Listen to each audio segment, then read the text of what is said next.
फॅक्टऱ्यांकडून नाल्यामध्ये सोडल्या जाणाऱ्या रसायनयुक्त सांडपाण्यामुळे पिरणवाडीसह महावीरनगर, देवेंद्रनगर व ब्रह्मनगर या वसाहतींमधील वातावरण दूषित होऊन नागरिकांचं आरोग्य धोक्यात आलं आहे।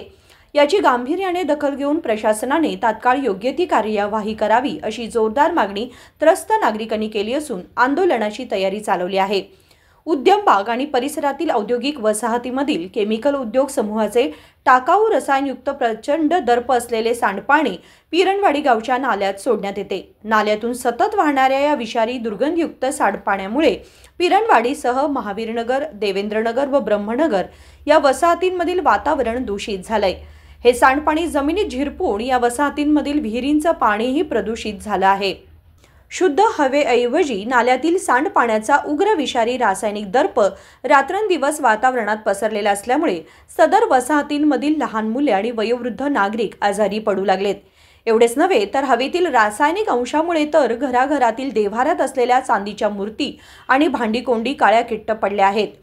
बाहेरील दूषित हवा घरात येऊ नये म्हणून महावीरनगर फर्स्ट, सेकंड आणि थर्ड क्रॉस येथील नागरिकांना गेल्या महिन्याभरापासून आपल्या घरांचे दरवाजे बंद ठेवावे लागत आहेत। नाल्यातून वाहणाऱ्या रसायनयुक्त सांडपाण्याच्या समस्येसंदर्भात पिरणवाडीसह महावीरनगर, देवेंद्रनगर व ब्रह्मनगर या वसाहतींमधील त्रस्त नागरिकांनी आज बुधवारी सकाळी जोरदार आवाज उठवला। या संदर्भात KMM मराठीशी बोलताना पिरणवाडीचे माजी ग्रामपंचायत अध्यक्ष राकेश तलवार यांनी उपरोक्त माहिती दिली। तसेच विषारी दर्प असलेल्या रसायनयुक्त सांडपाण्याची समस्या जर आणखी महिनाभर अशीच राहिली तर या ठिकाणच्या लोकांना जगणं मुश्किल होणार असल्याचं म्हटलं। आज इकडे पिरणवाडी गावामध्ये जे नाल्याचं प्रदूषण पाणी येत आहे हे आता एक महिना झाला। ह्याचं प्रदूषण एवढं वाढलं आहे की इथं माणसाला बसायला आणि त्याचं गंध असलं वाईट आहे की बसलं तर त्याचं वासन माणूस आजारी पडाले असंच परिस्थिती इथं निर्माण झालेलं आहे। ह्या पाण्यामुळे आता काही जणांचं भांडे काय झालेत आणि पायजण काळे झालेत। हे असल्या परिस्थिती हे केमिकल पाण्याने झालं आहे। ह्याच्या अगोदर असलं परिस्थिती तर नव्हतं। आता काय झालेलं आहे, सिटी कॉर्पोरेशनने हे नाला केल्याबद्दल जे बँको पाणी उद्यमबागचा मजगाव क्रॉस आणि जे ब्रह्मनगरचं तिथं डायव्हर्शन करायचं होतं ते तिथलं सगळं पाणी आमच्याकडे इथं आणून जोडल्यामुळे जे इंडस्ट्रियल केमिकलचं पाणी आहे ते सगळं इथं येऊन इथं जोडण्यात आले आहे। त्याच्यामुळे इतकं भरपूर त्रास लोकांना होत आहे। त्यासाठी आम्ही ह्याच्या अगोदर सरकारला पण निवेदन केलं होतं की आमदारला पण निवेदन केलं होतं की ह्याचं काय तर निवारण करा म्हणून, परंतु अजूनपर्यंत ह्याचं निवारण काही केलेलं नाही आहे। आम्ही गावाकडनं विनंती करून घेतो की जे पाणी इकडे सोडलेलं आहे इंडस्ट्रियलचं झालं, मजगाव क्रॉसचं झालं, ते कट करून जे आमचं गावचं पाणी होतं ते तेवढंच इथं चालू करावं। बाकीचं पाणी बंद करून जे लोकांना त्रास होत आहे ते सगळं कमी करण्यात यावं म्हणून आम्ही विनंती करून घेतो। आम्ही माजी ग्रामपंचायत अध्यक्ष राकेश निंगप्पा तलवार। आज इथं आमच्या इकडे महावीरनगर, ब्रह्मनगर, पिरणवाडी त्यानंतर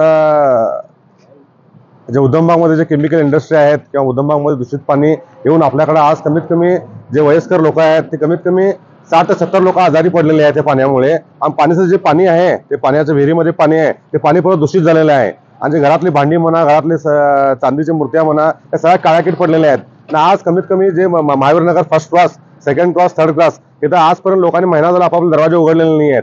एवढं दूषित हवा आहे ने हे सहन करण्याचं पलीकडचं आहे। आजूबाजूचे जे प्राणी सुद्धा मरलेले आहेत वासेमुळे, साप असू देत, कुत्रे असू देत, ती पण मरलेली आहेत।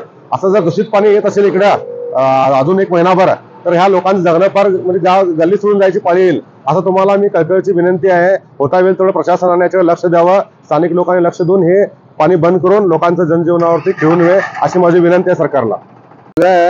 त्रास होऊन घरची माणसं 1 वर्ष झालं तर आजारी पडलेत। स्किन रोग झालेला आहे, स्किनचा प्रॉब्लेम झालेला आहे आणि ते शक्यतो होता येईल तेवढ्या लवकरच तुम्ही हे करून घ्या। या प्रसंगी सचिन राऊत, आनंद पुजारी, अनिल मलानी, अशोक भाटे, सागर सोळंकी, प्रदीप राऊत यांच्यासह बहुसंख्य नागरिक उपस्थित होते। विनोद कोलकार, KMM मराठी, बेळगाव।